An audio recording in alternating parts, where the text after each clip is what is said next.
Hello everyone, this is a quick in-hand review and unboxing of this pickleball set by Domisport. Let's open it up. So out of the plastic, everything comes inside of this zippered nylon carrying case. You have an elastic pouch here for additional storage.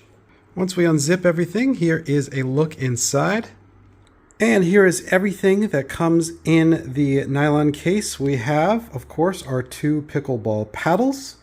We have a pair of indoor and outdoor balls and grip tape. I'll take the plastic off so you can look at these handles.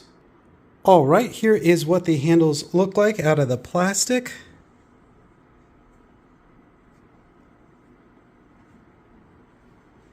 Everything feels sturdy, relatively lightweight, but kind of the right weight you would expect them to be. These are fiberglass paddles and, of course, plastic balls. And I guess kind of a rubber grip tape, which is optional.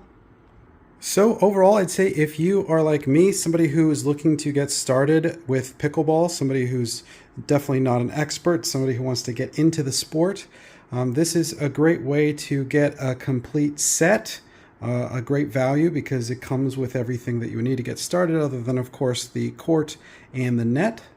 So again, we have our two paddles, our four balls, our grip tape, and if you're looking to get started with the sport of pickleball, which is sweeping the nation, this looks like a great value to get you beginners started.